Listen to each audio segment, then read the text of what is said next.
Hello. Champions League roundup day 1. Tuchel got sacked because he lost 1-0 to Dynamo Zagreb. Real Madrid 3 goals. Celtic did not play a mediocre game, they were good. Bayern Munich outstanding. Lewandowski hat-trick. Erling Haaland couple of goals. PSG doing PSG things, and also 3 goals in extra time. All the news and all the analysis after the intro. Hit it.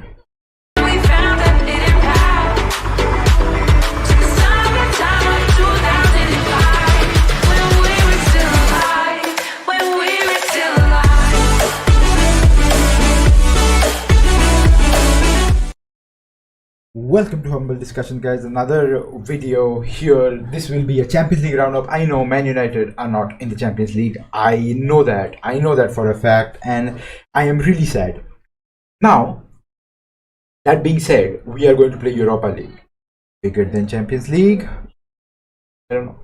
Maybe if we win this, then I will be really happy. But again, I am not a fan of waking up and watching games at Thursday nights. Not my thing. Never been my thing. Never been a thing for any United fan. But this is like 2 or 3 times that we have slipped into Europa League recently. So I guess we don't have better options, right? Anyway, diving into the Champions League news. Dude, what a night! The first major sacking of this season, we can call it. I know Bournemouth sacked their manager in the Premier League, but now Tuchel got sacked because he got absolutely outplayed by Dynamo Zagreb. Wesley Fofana, dude, costs around 80 million, something around that. And what happened? He got outrun and outscored. Oh my god, that run! That was amazing from Dynamo Zagreb. They got the deserved 3 point. Chelsea were, on and off, never in the game. CH was on the pitch but was not good. So, we will give that to Zagreb completely. Sevilla and Man City. Man City, where a lot of people are arguing that Erling Haaland is the best striker in the Premier League. I don't agree. I will not agree to it. At this point of time, I feel he's one of the best strikers in the world. He has the potential to go ahead and be the best striker in the world, not even in the Premier League. But now in the Premier League, the point is you have to be consistent. You have to be on the 20 goals scored mark all the time, like for a majority of your seasons. And we don't even know how long Erling Haaland is gonna last in the Premier League. So he might come back and in next season and score another 20 goals, because I'm sure this is the season where he breaks a lot of records. He goes to 20 goals a season, of course, why not? But if he comes back next season and does that again and again for at least 3-4 seasons, and then we can have a debate about him being the best striker in the Premier League. But right now, he's one of the best. To be the best at this point of time, I think, I don't know, maybe Ronaldo scored 18 goals last season with a trashy United team. We can have a debate. He's not getting starts, so we don't know if Erling Haaland gets injured, so we don't know that. But anyway, he's doing good for himself. Again, I'm not biased when I say this. Harry Kane is one of the best strikers in the Premier League, and I think the best striker in the Premier League, because he's been doing it day in and day out. Kun Aguero, when he was there, and the competition that he had with Harry Kane, that was really great, right? So they were doing. Aguero was one of the best strikers in the Premier League. Right now, if you want to ask me, for now, I think Harry Kane has the spot for me. But again, Erling Haaland can make this league his own in the next couple of seasons. At least 3 seasons we need to see him out and out, and then we can go ahead and call him the best striker of the Premier League if the same performance continues. But now we're in the Champions League, a roundup show. We saw Erling Haaland score 2. The magical thing about Haaland is he's there, he's always there. You pick a ball and you send it to a final third or the D box, he's always there. He's there picking up the pieces. He's there scoring you the goals. He reminds me of a prime Ronaldo. I mean, he's always there. Like, you pass the ball and you find him. And that's what you want from a striker. You don't want him to be dribbling past 7 players and doing whatnot fuck all. You don't want him to do that. You just want him to be there, and he is always there, scoring couple of goals in a away match, and that too against Sevilla. Not a bad team. One of the Spanish giants. And City dominating 4-0. They could have got 6 goals, I guess. De Bruyne missed a sitter, and a lot of things happen here and there. But again, a good result for Man City. Good result for the Premier League, of course. Why not? Real Madrid. Hazard, is he back? We all want to know that if Hazard has come back to his form. I don't know. He had the class always, right? I think they were like, this time he left Chelsea for Real Madrid, his form completely disappeared. Is he getting it back? And it's a shame that you need a player to be injured to get your chance and to get your form back. You don't need that. Like, I feel a player of Hazard's caliber can always outperform others, has always had the potential to outperform others regardless of people getting injured or not. So if he gets the chance after someone gets injured, I think it might as well take it. But I don't think that's the right way to do it, because the team was doing well without Hazard anyway. Like, they're winning Champions League, out and out. They're winning La Liga without a lot of contribution from Hazard. But now that he will get a chance more often than not, because he did well in the away game against Celtic. He assisted a goal, he scored a goal, he was involved in another goal. So he had a lot of overall involvement in the entire game, and now it's all up to the manager and Hazard and how well he performs in the next game, so that he cements his place in the squad. But again, Real Madrid dominating as always, the champions of Champions League, the defending champs. 3-0, huge scoreline. Sané, again, vital. He was supposed to leave Bayern Munich. A lot of reports came out from reporters and media and in Germany, in England, that he was supposed to leave Bayern Munich, but he stayed. And oh my god, he has created a huge impact, at least in this Champions League, in this game. Absolutely amazing. The left foot of Sané, the playmaking abilities, the dribbling past players, ability to be at the end of a long ball, ability to square balls, make crosses. His final third, presence is absolutely dangerous. And we saw that he got a great goal. He scored a great goal. He got kind of an assist, of course, own goal, right? But he got kind of an assist there. So he's doing great. And he did not leave. United were after him. There were talks that United are linked with him, and we could have done well with Sané. I could have maybe taken Sané over Elanga any day, but then we got Anthony, so I'm fine right now. I'm fine. Though we are in the Europa League again, but I am fine. PSG, Mbappe. What do you say about him? What do you say about the guy? Arrogant? Yes. I don't know. What else do you call him? Selfish? Sometimes. Disrespectful? Maybe. I don't know. Topic of controversy. I don't want to get in. But footballer, absolutely amazing. Finisher, absolutely amazing. Pacey, absolutely amazing. He has all the qualities of being the best in the world. I mean, if in today's world, if you call 2 best players in the world and who have the potential to go out there and keep doing this, who have the potential, by the way, not doing it right now, but who have the potential to go ahead and do this out and out, Erling Haaland for sure, extremely accurate goal scorer. Mbappe, because he can do a lot of things. He can create, he can dribble, and he can score. These 2 players can be the face of football for the next years to come. Not Darwin Núñez, please, no, dude, no, not 100 million worth, and absolutely not, one of the best there. There are so many players ahead of him at this point of time. He has to work really hard to get there. But yeah, Haaland, amazing. Mbappe, you saw him. He just went through Juventus, and the goalkeepers and the defense. He's absolutely amazing in whatever he does. Right, Neymar's link up is again brilliant, coming in the first goal. Oh my god, vintage Neymar, vintage Mbappe. I will not say vintage PSG because they don't have any kind of vintage word attached to whatever their performances in the Champions League has been till now. Against major teams, and of course about winning trophies, they have not. They have got a solid team this time around. So once they go ahead and win, I will go ahead and call it vintage PSG, but not right now. Right? Not right now. Okay. What about this guy? What about this guy? Lewandowski, dude. Oh my god. He fought against all odds. He fought against Bayern Munich. He fought against the management of Bayern Munich. He fought against his will to, have a decent pay. Why not? And he's taken a pay cut. He's gone to Barcelona. He's smashing it. In La Liga, he's absolutely amazing.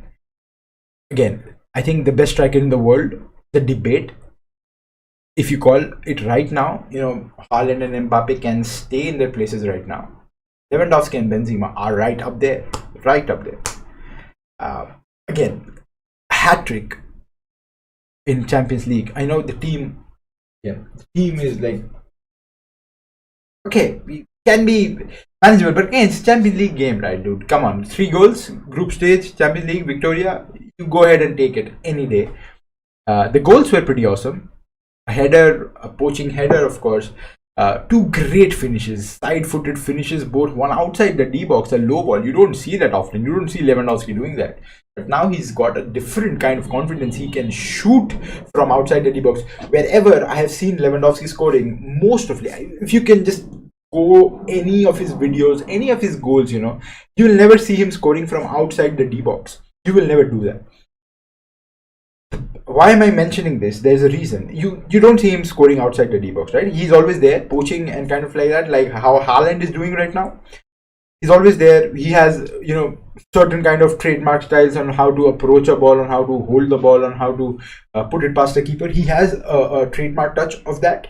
But again, to be able to stand outside the D box, open your feet wide, open your body wide, and have that finish, the finish that he the couple of finishes that he had yesterday, it requires immense skill, immense confidence, and immense amount of persistence in the training grounds.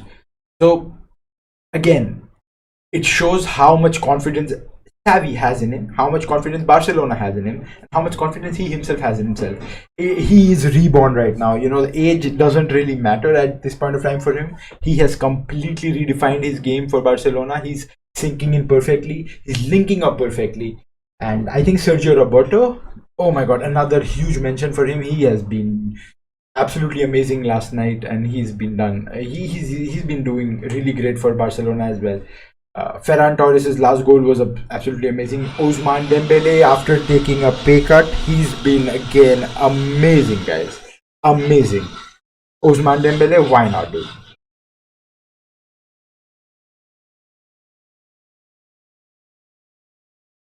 The next one though, Milan, AC Milan, they did, salvage a point against Salzburg. It was not supposed to, but they did. They did somehow manage to salvage the point, and that was pretty huge for them, getting 1 point, getting on the score sheet. They can go ahead and cross the group. I'm very hopeful for that. But these are the major results that came in, and I saved the best for the last. Napoli versus Liverpool. What do you have to say about that? Napoli run rampant. Napoli run rampant on Liverpool. You don't hear people saying that often, right? Napoli are absolutely, in cloud 9 right now. They have not expected. If you saw the celebration of the 3rd goal, there was like, I don't know, he was completely so awestruck. It was a tap-in goal, not like he scored a screamer or something, but he never believed the scoreline to be 3-0.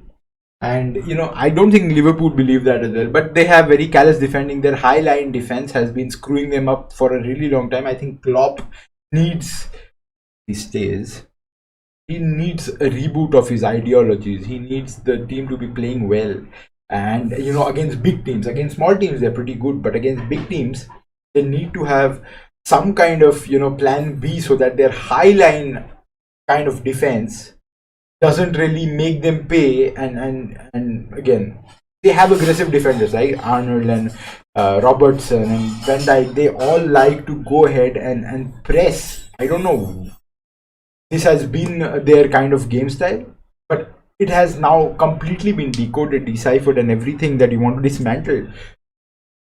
Their teams are everywhere hitting them on counter attack. Any decent teams will hit them on counter attack, and they are scoring enough amount of goals like past Liverpool. No one would have thought a 4-0 scoreline, under 50 minutes. No one would have guessed that. And but again, you go ahead and you get that 4-0 scoreline against Liverpool. Of course, at your home, you are confident enough to go ahead and score more. And I think Liverpool would have at least conceded 6 goals. But Alisson is a good goalkeeper, so he saved a few goal difference points for his team right now. But again, I am really again, arch rival for me, Liverpool. But I hope. I like Klopp, right? I don't like, of course, not a fan of Liverpool, but I like Klopp and his management style. But it needs to change if Liverpool are going to go forward in the Champions League, because right now all the top teams in the world have kind of decoded the Klopp style of defense, right? And that is really worryful for Liverpool, of course, in the league as well as the Champions League. Kvaratskhelia, I can't even pronounce his name. Kvaratskhelia. Dude, he was like prime Messi against Liverpool. He was like prime Messi. The left wing, he just made it his own. He was just running past defenders and midfielders, and he was just dismantling. He's not. I'm not saying he's not a quality player or something of that sort. I don't even watch Italian football. I don't even know this guy, out and out. But what he did yesterday, for the 80 minutes he was on, he was absolutely fantastic, mind-boggling. He just ripped apart Liverpool, and that is what you expect when the defense of a certain team is, in someone else's D box. But again, he took the advantage and he made the game his own. I think for me, he was the man of the match. Again, I'll try to pronounce his name one more time. Kvaratskhelia, right? I'm butchering it, but again, he was absolutely amazing for Liverpool. So these are most of the top games that happened. I know there are a few other results where Benfica scored couple past Halifa, Dortmund got 3 against Copenhagen, Ajax scored 4. Important games for them, of course. And then Richarlison, he got a couple of goals for Tottenham. That was again huge, amazing coming in for Richarlison.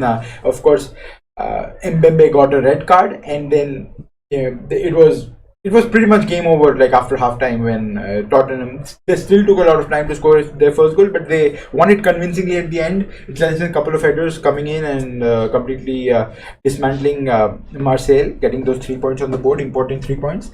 And now there will be a question that will be asked of Conte, where Richarlison should probably start in Premier League games or not. So he has made that intention really clear, because till now I think he was on the bench and he was starting from the bench. Right now I think there will be Conte will have a very good problem in the case where he should start Richarlison in Premier League games as well. So these are all the results and my short analysis coming in for the Champions League game week 1 games. We'll come back with more videos. Next videos I think will be about Man United and their Europa League and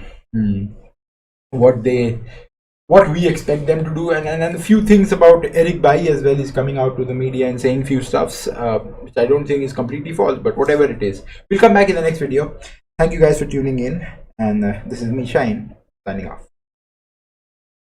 The story of